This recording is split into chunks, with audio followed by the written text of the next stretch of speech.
السلام عليكم. طبعا لو انت اول مرة تفتح فيديو لهذه القناة فحب اعرفك بنفسي.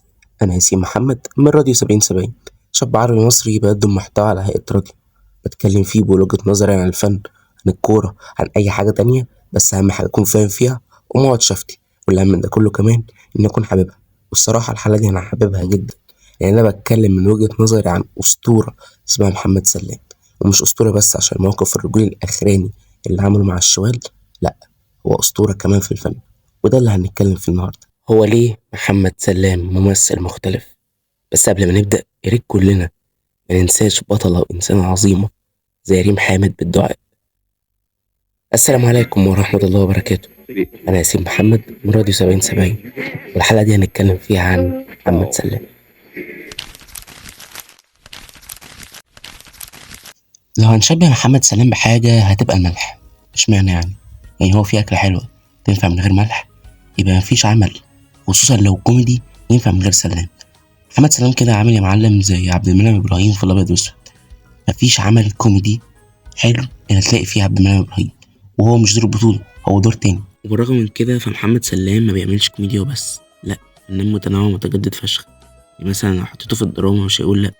تعالى مثلا نشوف دوره في فيلم الإيجار مع خالد الصاوي اللي كان فيه برضه دور تاني.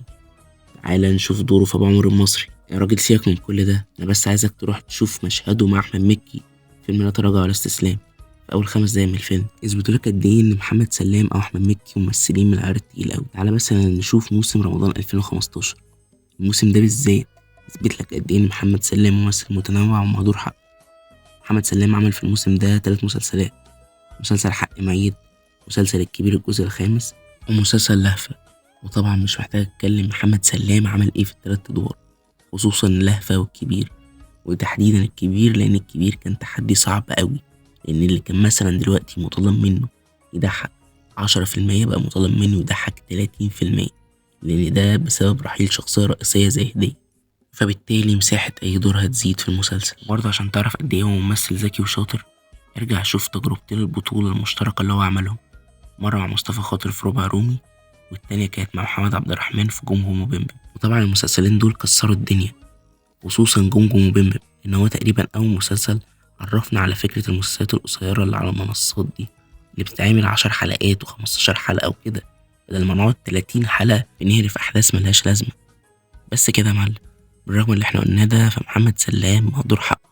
لا بجد مهدور حقه. نادرا مثلا لما تلاقيه بيتكرم. يا جدعان عندك فيها دور هجرس، وده مش بعد موقفه الاخراني، بالعكس ده من قبليه بكتير. طبعا لو عجبتك الحلقه ما تنساش تظبط اخوك بقى سبسكرايب ولايك وفولو على انستجرام، هتلاقي اسم الصفحه فوق. وبالله عليك، بالله عليك يا معلم، واي حد بيتفرج ما تنساش تدعي لاخواتنا في فلسطين او السودان، لان ده اقل حاجه ممكن نعملها ليهم، ده والمقاطعه طبعا، وما في اشد الاحتياج لدعائنا دلوقتي. بس كده يا معلم، كان معكم ياسين محمد من راديو 70. ما انت اخو الكبير، كبارات البلد واعيانها، واحنا الفلاحين الغلابه، عمالك الطيابه اللي بنطبخ لكم ونوكلكم ونمسح لكم تياس. في ليميت